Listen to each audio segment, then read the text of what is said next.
चाईचा मोहर नाव ऐकूनच खूप छान वाटतं. पावसाळ्यात हमखास मिळणारी ही आपली भाजी. या भाजीला वेगवेगळ्या नावांनी ओळखले जाते. गाभोळीची भाजी, शेंडवेलाची भाजी, उळशीचा मोहर किंवा जाईचा मोहर अशा अनेक नावांनी या भाजीला ओळखले जाते. तुमच्या भागात या भाजीला काय म्हणतात ते कमेंटमध्ये नक्कीच सांगा. अनेक पोषक तत्वांनी युक्त अशी ही आपली भाजी आज आपण बनवणार आहोत.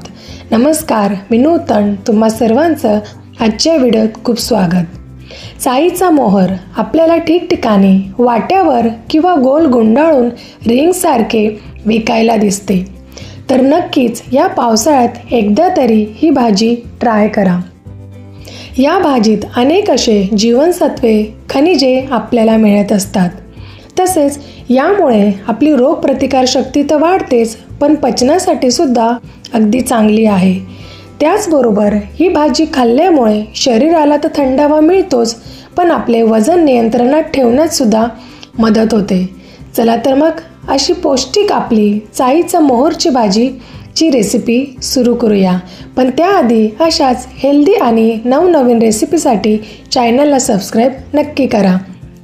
आता सगळ्यात आधी तर ही भाजी आपण निवडून घेणार आहोत, कारण बऱ्याच वेळेस ही भाजी निवडायला वेळ लागते. तर यात मी तुम्हाला 2 पद्धतीने ही भाजी निवडायची दाखवणार आहे. यातील तुम्हाला जी सोपी किंवा पटकन होणारी असेल त्या प्रकारे तुम्ही ही भाजी निवडू शकता. आता सगळ्यात आधीची आपली जी पद्धत आहे ती अशा प्रकारे कोवळ्या देठ जे असतील ते फक्त चाईचा मोहर तोडून घ्यायचा आहे. अशा प्रकारे तोडल्यामुळे देखील आपली भाजी लवकर निवडून होईल. आता ही झाली आपली पहिली पद्धत. आता याच प्रकारे मी दुसरी पद्धत दाखवणार आहे. आता इथे अशा प्रकारे लांब दांड्याची जी आपली मोहर आहे त्या अशा प्रकारे हलक्या हाताने ओढल्यामुळे देखील आपली भाजी अगदी सहज निवडून होते. ही पद्धत देखील अगदी सोपी आणि लवकर होणारी आहे. आता इथे मी सर्व भाजी निवडून घेतलेली आहे. त्यातले पानं आणि देठ बाजूला करून घेतलेला आहे. आता भाजी तर निवडून झाली. आता जाऊया किचनमध्ये.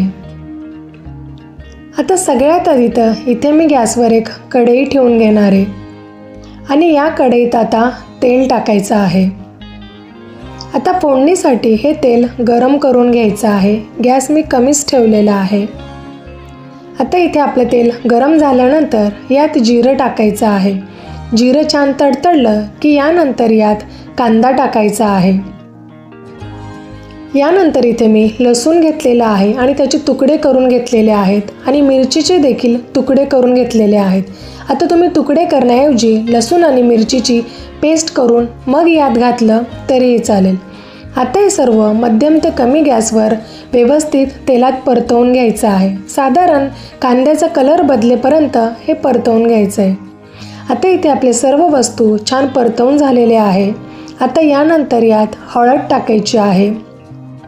हळद टाकल्यानंतर इथे मी टोमॅटो घेतलेला आहे बारीक चिरलेला, ते टाकायचं आहे. आता साधारण 1 ते 2 मिनटं टोमॅटो मऊ पडेपर्यंत हे तेलात असंच परतवून घ्यायचं आहे. आता इथे आपला टोमॅटो तुम्ही बघू शकताय छान मऊ पडलेला आहे. आता यानंतर आपला जो चाईचा मोहर होता तो मी 2 पाण्यांनी स्वच्छ धुवून घेतलेला आहे, तो यात टाकायचा आहे. नंतर यात गरम मसाला टाकायचा आहे आणि चवीनुसार मीठ टाकायचं आहे. आता हे सर्व व्यवस्थित मिक्स करून घ्यायचं आहे. गॅस कमीच ठेवायचा आहे, फुल गॅसवर करायचं नाही. आता हे सर्व व्यवस्थित परतवून घ्यायचं आहे. आता ही भाजी शिजायला जास्त वेळ नाही लागत. अगदी 7 ते 8 मिनिटात ही भाजी शिजून होते. ही भाजी मी अशीच शिजू देणार आहे. आता इथे 7 ते 8 मिनिटांनी तुम्ही बघू शकता यातलं पाणी पूर्णपणे आटलेलं आहे आणि आपली चाईचा मोहर देखील थोडासा कोमजलेला आहे. याचा अर्थ आता आपली भाजी शिजलेली आहे. आता गरमागरम भाकरीसोबत आपली ही भाजी तयार आहे. एकदा या पावसाळ्यात ही भाजी नक्की ट्राय करा आणि तुमच्या प्रतिक्रिया देखील माझ्यापर्यंत नक्की पोहोचवा. त्यामुळे मला अशाच नवनवीन व्हिडिओसाठी मोटिवेशन मिळतं. चला तर मग भेटूया परत अशाच एका नवीन रेसिपीत. तोपर्यंत टेक केअर अँड बाय.